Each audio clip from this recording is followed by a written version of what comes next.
Hello students, आज की class में हम लोग सबसे पहले बात करेंगे इन्वर्टिबल मैट्रिक्स के बारे में। क्या होता है इन्वर्टिबल मैट्रिक्स? देखिए इसका definition, square matrix A of order N is said to be invertible if there exists a square matrix B of the same order such that AB equal to B A equal to में I N. ये identity है N order का, where I N का मतलब क्या है, is a unit matrix, identity matrix of order N. देखिए कब ए को इन्वर्टिबल कहेंगे, अगर मान लीजिए ए को ये स्क्वायर मैट्रिक्स है एन ऑर्डर का, तो एक ऐसा मैट्रिक्स सेम ही ऑर्डर का एक ऐसा मैट्रिक्स बी हो जिसके साथ इन दोनों का प्रोडक्ट, ए और बी का प्रोडक्ट या बी और ए का प्रोडक्ट आइडेंटिटी आ रहा हो, तो उस कंडीशन में कहेंगे कि ए जो है मैट्रिक्स ये इन्वर्टिबल है। ये मैट्रिक्स ए कैसा है? इन्वर्टिबल है। इन्वर्टिबल कहने का मतलब कि उसका इनवर्स जो होगा एग्जिस्ट कर रहा है, इनवर्स एग्जिस्ट कर रहा है। अगर किसी मैट्रिक्स का इनवर्स एग्जिस्ट करता हो तो उसे इन्वर्टिबल कहेंगे। और इनवर्स कब एग्जिस्ट करेगा? जब मैट्रिक्स ए में कोई ऐसा मैट्रिक्स बी हो जिससे मल्टीप्लाई करें या बी में ए से मल्टीप्लाई करें, अगर हमें आइडेंटिटी मैट्रिक्स मिल रहा हो तो वहां कह सकते हैं कि ए मैट्रिक्स का इनवर्स एग्जिस्ट करेगा, यानी कि ए मैट्रिक्स क्या कहलाएगा? इन्वर्टिबल कहलाएगा। तो जब देख रहे हैं कि ए में बी से मल्टीप्लाई करने पे या बी में ए से मल्टीप्लाई करने पे आइडेंटिटी आ रहा है, इसका मतलब ये जो बी जो है ना, इसको क्या कहेंगे? Inverse of matrix A. B को हम लोग क्या कहेंगे? Inverse of matrix A and is denoted by A inverse. यानी कहने का मतलब अगर ए और बी दो स्क्वायर मैट्रिक्स है, ठीक है, सेम ऑर्डर के, तो ए और बी का प्रोडक्ट और बी और ए का प्रोडक्ट अगर आइडेंटिटी हो रहा है उसी ऑर्डर का, तो यहाँ कहेंगे कि ए मैट्रिक्स का इनवर्स कौन है? बी है। या ये भी कह सकते हैं कि बी मैट्रिक्स का इनवर्स कौन है? ए है। क्लियर है? आपको यहाँ से पता चल गया। तो किसी स्क्वायर मैट्रिक्स का इनवर्स तभी एग्जिस्ट करेगा जब वो इन्वर्टिबल होगा। या ऐसे कह सकते हैं कि एक ऐसा मैट्रिक्स भी एग्जिस्ट कर रहा हो जिसके साथ ए और बी का प्रोडक्ट या बी और ए का प्रोडक्ट आइडेंटिटी हो, तो उस ए मैट्रिक्स को इन्वर्टिबल मैट्रिक्स कहेंगे। क्योंकि ए और बी का प्रोडक्ट या बी और ए का प्रोडक्ट आइडेंटिटी हो रहा है, इसलिए वहां ए का इनवर्स बी हो जाएगा और बी का इनवर्स ए हो जाएगा। सपोज हम लोग यहाँ पे देखिए एक मैट्रिक्स ए ले लेते हैं, ठीक है, इसका एलिमेंट है 3, 10, 2, 7, और दूसरा मैट्रिक्स मैं बी ले लेता हूँ जिसके एलिमेंट है 7, -10, -2, 3। अब देखिए, अब इन दोनों का प्रोडक्ट निकाल के देखिए तो ए इंटू बी, देखिए एलिमेंट यहाँ पे देखिए 3 है, 10 है, 2 है, 7 है।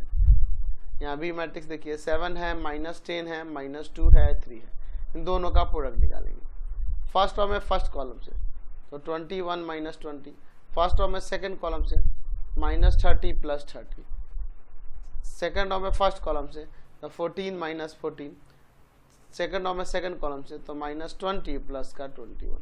तो देखिए यहाँ पे आइडेंटिटी मैट्रिक्स नहीं आएगा, 1 0 0 1 यूनिट मैट्रिक्स आ गया इसी ऑर्डर का, 2 ऑर्डर का। अच्छा, अगर मैं यहाँ बी में ए से मल्टीप्लाई करता हूँ तो देखिए बी मैट्रिक्स है 7 -10 -2 3, और यहाँ पर ए मैट्रिक्स देखिए क्या कहलाएगा, 3 10 है, 2 7 है। अब इन दोनों का मल्टीप्लाई करता हूँ फर्स्ट रो में फर्स्ट कॉलम से, तो 21 - 20, फर्स्ट रो में सेकंड कॉलम से, तो आ जाएगा यहाँ पे कितना, 70 - 70, सेकंड रो में फर्स्ट कॉलम से तो -6 + 6, सेकंड रो में सेकंड कॉलम से तो आपका आ जाएगा यहाँ पे कितना, -20 और +21। तो देखिए यहाँ पर आ गया 1 0 0 1, ये भी आपका आइडेंटिटी आ गया सेम ही ऑर्डर का, 2 ऑर्डर का। तो हम देख रहे हैं कि मैट्रिक्स ए में बी से मल्टीप्लाई करें और बी में ए से मल्टीप्लाई करें तो हमें आइडेंटिटी मिल रहा है। तो इसी तरह हम कह सकते हैं कि ए इन्वर्टिबल मैट्रिक्स है। A is invertible, A is invertible matrix. और जब ये इन्वर्टिबल मैट्रिक्स हो गया तो ए का इनवर्स यहाँ क्या होगा, बी होगा, ए का इनवर्स बी होगा, या आप ये भी कह सकते हैं कि बी का इनवर्स ए होगा। ठीक है, कोई दिक्कत नहीं है इससे। इसका मतलब यहाँ कह सकते हैं कि B is also invertible, B is also invertible,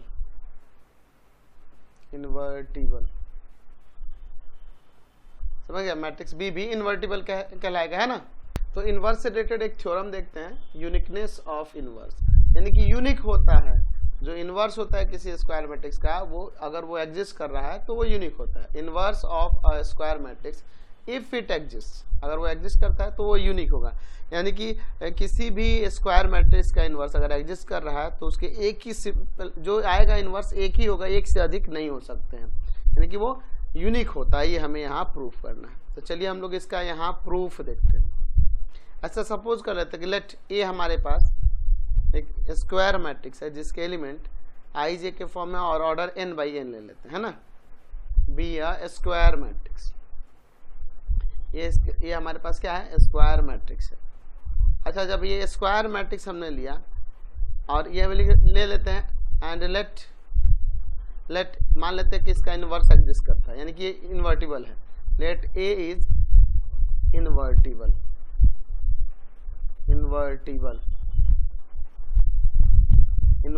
matrix. तो जब इन्वर्टिबल मैट्रिक्स कह रहा है तो ए का इनवर्स जो होगा वो एग्जिस्ट करेगा। ए इनवर्स इज एग्जिस्ट, है ना, ए इनवर्स एग्जिस्ट, ऐसे कर देते हैं, है ना। जब ए इन्वर्टिबल है तो ए इनवर्स उसका एग्जिस्ट करेगा। हम कैसा ले लेते हैं कि लेट इस ए के दो इनवर्स है, ऐसा पॉसिबल है तो let B and C be two inverse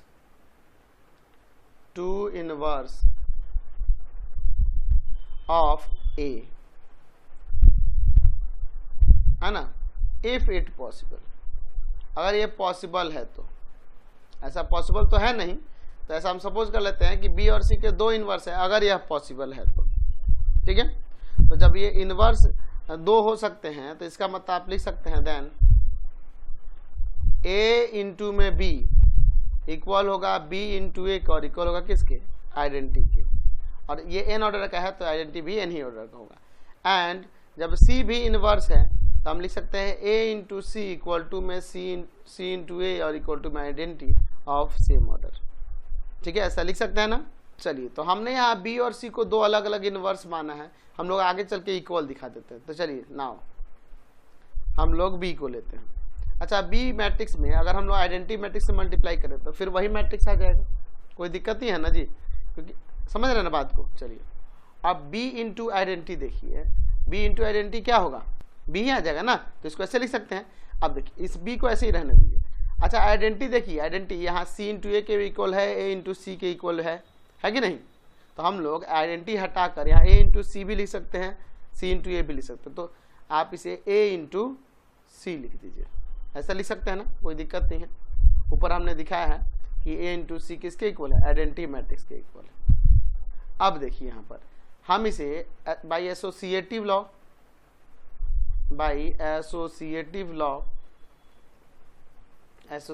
law के अकॉर्डिंग इसे ऐसे नहीं सकते हैं, b इंटू ए और इंटू में सी, ये इधर b है, समझ रहे ना। चलिए अब देखिए ऊपर आपके पास b इंटू ए जो है वो आइडेंटिटी के इक्वल है ना। आपको पता है b इंटू ए क्या है, ऊपर आइडेंटिटी है ना, ये हम लोग ऊपर देख रहे हैं, जिसको यहाँ से हटाकर आइडेंटिटी लिख सकते हैं कि नहीं। और आइडेंटिटी में किसी भी मैट्रिक्स से मल्टीप्लाई होगा तो फिर वही मैट्रिक्स आ जाएगा। तो हमने ऊपर ये दो बी और सी अलग अलग इनवर्स लिए थे, लेकिन आगे चल के ये बी इक्वल टू क्या हो गया, सी हो गया। देयरफॉर कह सकते हैं कि यहाँ पे inverse of matrix A is unique. इसका मतलब इनवर्स ऑफ मैट्रिक्स ए क्या होगा, यूनिक होगा, उसके सिर्फ एक ही इनवर्स होगा, एक से अधिक नहीं हो सकता। चलिए अब हम बात करेंगे inverse of a matrix by elementary operation. Elementary operation से कैसे हम किसी मैट्रिक्स का इनवर्स फाइंड करेंगे उसको देखने वाले हैं, ठीक है। किसी मैट्रिक्स का इनवर्स अगर एग्जिस्ट कर रहा है तो उसे कैसे फाइंड करेंगे एलिमेंट्री ऑपरेशन से, चलिए उसको देखते हैं। सपोज मैं यहाँ पे पहले एक 2x2 ऑर्डर का एक मैट्रिक्स लेता हूँ। लेट हमारे पास एक मैट्रिक्स है ए 2 5 1 3, इसके एलिमेंट है, हमें इसका इनवर्स फाइंड करना है, ठीक है। इसका हमें क्या निकालना है, इनवर्स फाइंड करना अगर एग्जिस्ट करता है, ठीक है। हम लोग क्या करेंगे इसके लिए, सबसे पहले हमारा काम क्या होगा, सपोज कर लेंगे a इक्वल टू में i इंटू में a, ठीक है। बी फर्स्ट, ये तो इक्वल होगा ही ना, सपोज करने की ऐसी जरूरत नहीं है। ए इक्वल टू में क्या होगा, आइडेंटिटी है, क्योंकि आपको ए पता है ए किसके इक्वल होगा, आइडेंटिटी मैट्रिक्स में जब किसी मैट्रिक्स से मल्टीप्लाई करेंगे तो वही मैट्रिक्स आता है, तो ए इक्वल टू आई आपको पता है। अच्छा अब यहाँ पे देखिए, अब क्या करेंगे, अब ये यहाँ देख रहे हैं कि ये जो ए मैट्रिक्स 2 ऑर्डर का है, 2x2 ऑर्डर का है, तो ये आइडेंटिटी भी क्या होगा, 2x2 ऑर्डर का ही होगा। तो आप लेफ्ट हैंड साइड में इस मैट्रिक्स को लिखना 2 5 1 3, और राइट हैंड साइड में यहाँ पे जो आइडेंटिटी मैट्रिक्स है उसका वैल्यू लिखना। अब क्या करेंगे, आपको मैंने 3 ऑपरेशन बताए हैं, एलिमेंट्री ऑपरेशन, 3 रॉ वाले एलिमेंट्री ऑपरेशन थे और 3 कॉलम वाले, है ना। 3 रॉ वाले एलिमेंट्री ऑपरेशन देखे और 3 कॉलम वाले, है ना, रॉ कॉलम वाले 3। तो जब भी आप एलिमेंट्री ऑपरेशन करके किसी मैट्रिक्स का इनवर्स निकालोगे तो सिर्फ या तो रॉ वाले ऑपरेशंस लगाओगे या सिर्फ कॉलम वाले, दोनों एक ही क्वेश्चन में नहीं अप्लाई करेंगे। किसी पर्टिकुलर क्वेश्चन में या तो सिर्फ रॉ वाले आपको एलिमेंट्री ऑपरेशन लगाना होगा या तो सिर्फ कॉलम वाला, दोनों को एक क्वेश्चन में इन्वॉल्व नहीं करेंगे, ठीक है। दूसरी बात, ये पहला बात तो आप एकदम स्टार इसमें लगा लीजिए, एकदम आपको ध्यान रखना है। दूसरी बात कि जब आप एलिमेंट्री ऑपरेशन करेंगे और किसी रॉ या किसी कॉलम के सभी एलिमेंट 0 आ जाए, जैसे मान लीजिए ये मैंने दिखा दिया कि फर्स्ट रॉ के कुछ एलिमेंट है लेकिन सेकंड रॉ के ये दोनों एलिमेंट क्या आ गए, 0 आ गए, समझ गए ना। तो एलिमेंट्री ऑपरेशन के प्रोसेस में अगर किसी एक रॉ या कॉलम के सभी एलिमेंट 0 आ जाएंगे तब इनवर्स एग्जिस्ट नहीं करेगा, जो इनवर्स होगा उस मैट्रिक्स का इनवर्स नॉट एग्जिस्ट, ठीक है। तो 2 चीजें ध्यान रखनी है, आप जब भी एलिमेंट्री ऑपरेशन करेंगे तो किसी पर्टिकुलर क्वेश्चन में या तो सिर्फ रॉ वाले लगाएंगे एलिमेंट्री ऑपरेशन या तो सिर्फ कॉलम वाले। दूसरी बात कि अगर ऑपरेशन करने के क्रम प्रोसेस में अगर बीच में कभी किसी रॉ या किसी कॉलम के सभी एलिमेंट 0 हो जाएं तो उसका इनवर्स एग्जिस्ट नहीं करेगा। तो ये 2 बातें आप ध्यान रखेंगे। अब देखिए आपको क्या करना है, आपको क्या करना है कि लेफ्ट हैंड साइड में जो देखिए ये वाला मैट्रिक्स जो है इसको ट्रांसफॉर्म करना होगा आइडेंटिटी मैट्रिक्स में एलिमेंट्री ऑपरेशन का यूज करके, और उसी प्रोसेस को इस तरफ भी दोहराएंगे इस मैट्रिक्स में भी। तो ये बदलते जाएगा क्योंकि जैसे जैसे इसमें चेंज हो जाएंगे वही ऑपरेशन इसमें करेंगे तो इसमें भी चेंज हो जाएंगे। तो जब ये आइडेंटिटी में ट्रांसफॉर्म हो जाएगा, जब ये आइडेंटिटी हो जाएगा तो ए मैट्रिक्स जब इधर आएगा तो ए आएगा तो आइडेंटिटी के साथ इंटू होकर ए इनवर्स हो जाएगा, और इधर जो वैल्यू आएगा जो आएगा तो यहाँ से ये ए इनवर्स हो गया और इधर आपका मैट्रिक्स ए का इनवर्स आ गया, समझ गया ना। यानी कि आपको क्या करना होगा, प्रोसेस करके इसको आइडेंटिटी मैट्रिक्स में कन्वर्ट करना होगा। तो चलिए हम लोग पहले इसको आइडेंटिटी मैट्रिक्स में कन्वर्ट करके देखते हैं क्या किया जाता है इसके लिए। सबसे पहले हम लोग ध्यान देना इसको किस तरह से ट्रांसफॉर्म करेंगे, यू शेप में, ठीक है। यहाँ से यानी पहले A11 वाला एलिमेंट, फिर A21 वाला, फिर इसको, फिर इसको, ठीक है, A22 और फिर A12। आप यू शेप में ऐसे चलेंगे, ऐसे, है ना, एलिमेंट्स को ऐसे ऑपरेट करेंगे। तो सबसे पहले इस एलिमेंट को देखो, इसको यहाँ पे लाना है 1, यहाँ लाना है 1 लाना है ना। तो अगर मैं R1 के एलिमेंट में R2 के एलिमेंट को सब्ट्रैक्ट कर दूं, मैं लिखता हूँ ऐसे कि R1 के प्लेस पर R1 माइनस R2, एक एलिमेंट्री ऑपरेशन होगा ये। तो देखिए क्या हो जाएगा, R1 के प्लेस पर R1 माइनस R2, यानी R2 वाले एलिमेंट तो इसी तरह रहेंगे, R1 माइनस R2 करेंगे तो 2 में से 1 गया 1 और 5 में से 3 गया 2, और यही ऑपरेशन इधर भी दोहराना है, रिपीट करना है, ठीक है। 1 में से 0 गया 1 और 0 में से 1 गया -1। देखे ना हमने किया ना ऑपरेशन, R1 के प्लेस पर हमने R1 माइनस R2 या लेफ्ट साइड में भी किया और राइट साइड में किया। अब आगे चलिए, यहाँ 1 चाहिए था, है ना, 1 आ गया। यहाँ पे क्या लाना है, 0 लाना है ना जी, 0 लाना होगा, सेकेंड रॉ वाला एलिमेंट है। अब देखो यहाँ पे रॉ वाला शुरू कर दिया ना, तो सिर्फ रॉ वाला ही एलिमेंट्री ऑपरेशन लगेगा। तो सेकेंड रॉ के प्लेस पे सेकेंड रॉ में से फर्स्ट रॉ को सब्ट्रैक्ट कर लेंगे तो नहीं हो जाएगा, चलिए सब्ट्रैक्ट करते हैं। तो R1 के एलिमेंट उसी तरह रहेंगे, R2 में क्या चेंज करना है, R2 माइनस R1 करना है। तो 1 माइनस 1 0, 3 माइनस 2 1। चलिए इधर भी देखिए, R1 के एलिमेंट उसी तरह, R2 के प्लेस पे R2 माइनस R1, तो -1, 1 में से -1 सब्ट्रैक्ट करेंगे तो यहाँ 2 आ जाएगा, 1 में से -1 सब्ट्रैक्ट करेंगे तो 1 1 2 ना हो जाएगा, हो गया। इधर भी वही ऑपरेट किया।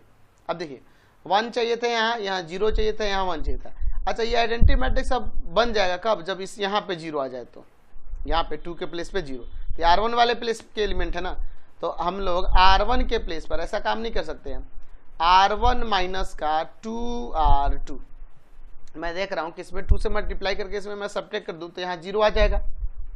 अच्छा ये भी सोच के चलना है कि पहले वाले एलिमेंट में कुछ गड़बड़ ना हो।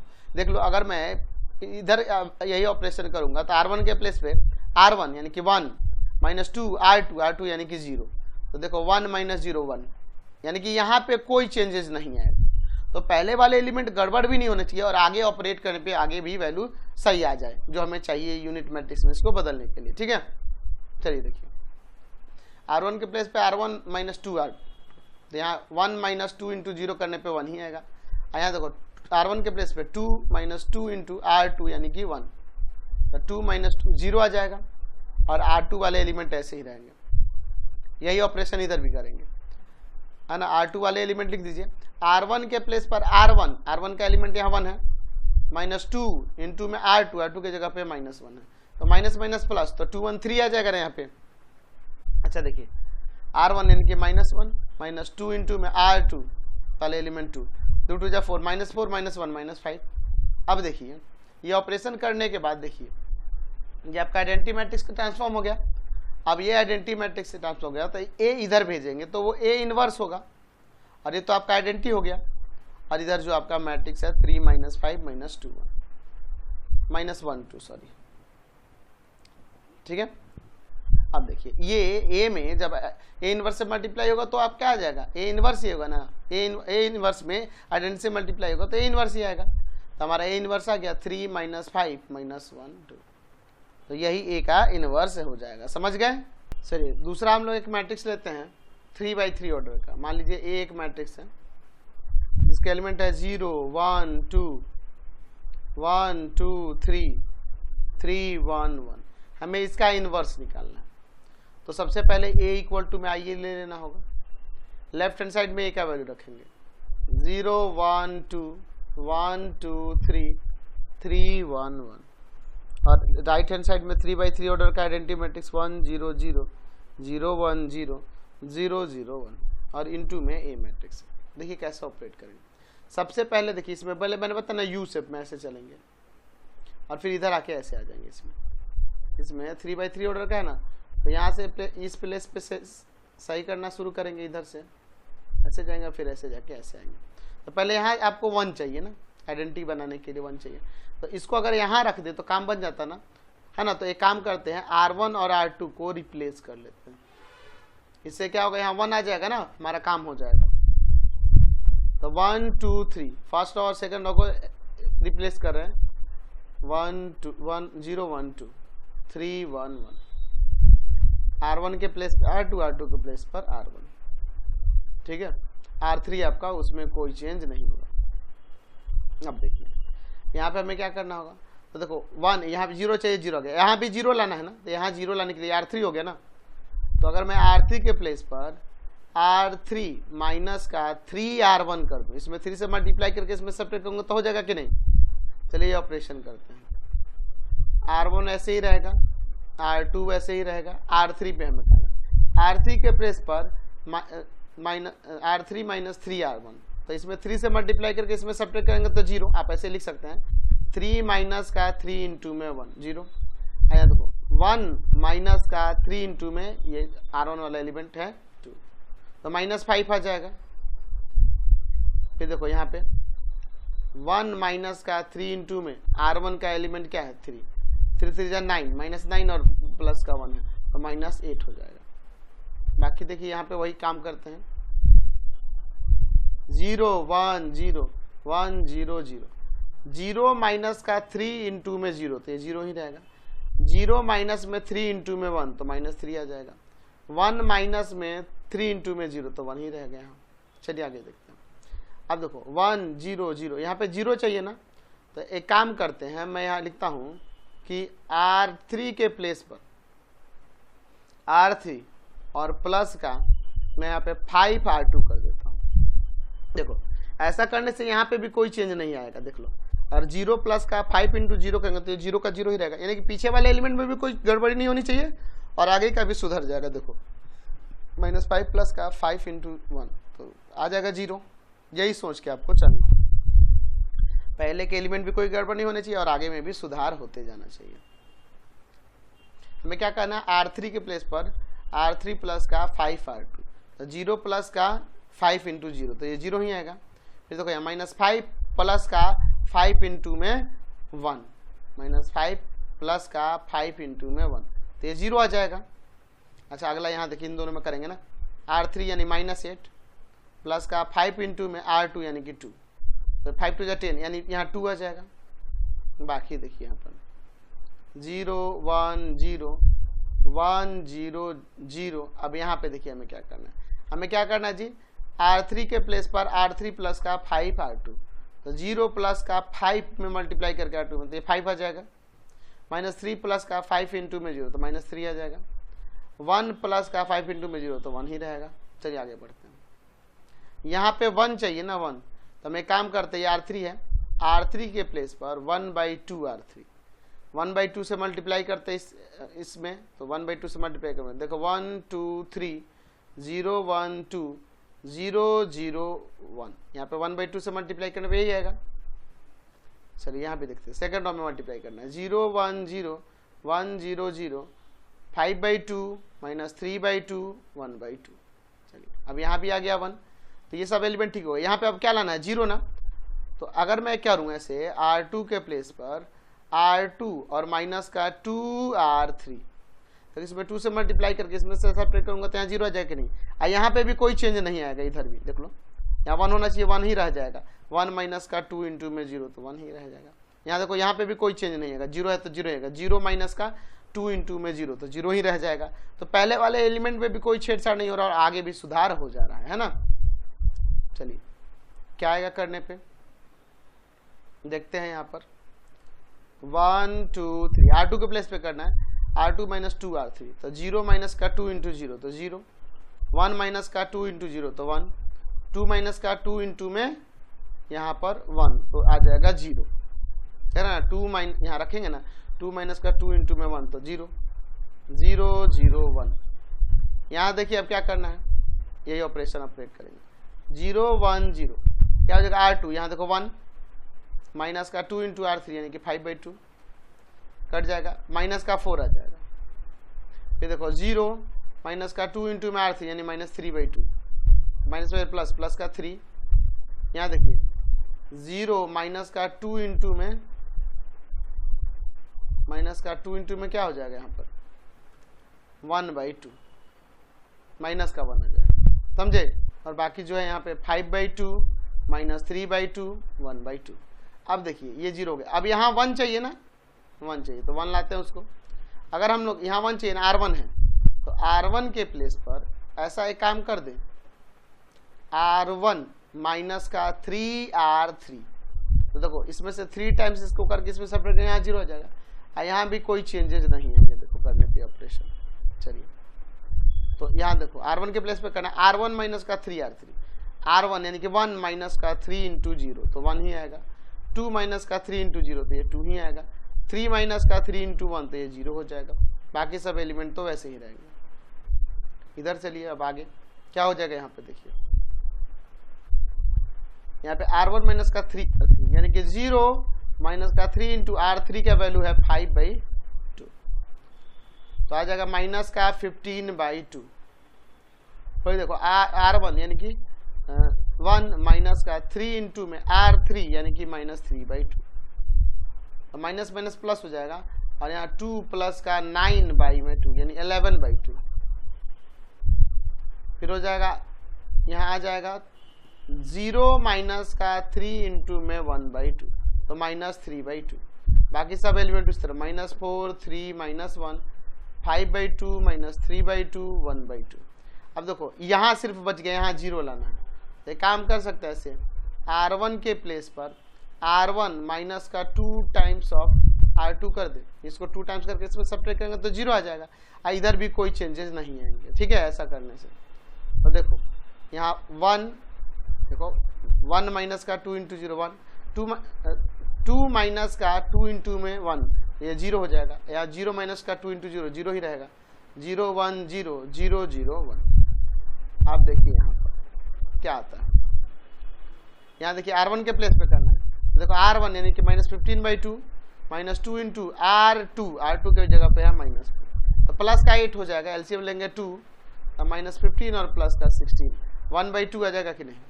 फिर अगला देखिए R1 यानी कि 11/2 माइनस का 2 इंटू में क्या हो जाएगा यहाँ पर 3, 2 3 जा 6 हो जाएगा, 6 2 जा 12 माइनस का 1/2 आ जाएगा। फिर अगला देखिए R1 माइनस का 2 R2 माइनस 3/2 माइनस का 2 इंटू में R2 के प्लेस पे -1 माइनस माइनस प्लस हो जाएगा तो आ जाएगा 1/2। बाकी सब एलिमेंट उसी तरह -4 3 -1 5/2 -3/2 1/2। तो देखिए ये आइडेंटिटी आ गया ना। तो जब ये आइडेंटिटी हो गया और ये ए इनवर्स ना हो जाएगा तो ए इनवर्स में आई से मल्टीप्लाई होगा, ए इनवर्स ही रहेगा तो ए इनवर्स का वैल्यू यही हो जाएगा मैट्रिक्स। क्या आ गया 1/2 -1/2 1/2 -4 3 -1 5/2 -3/2 1/2। यही आपका आंसर हो जाएगा।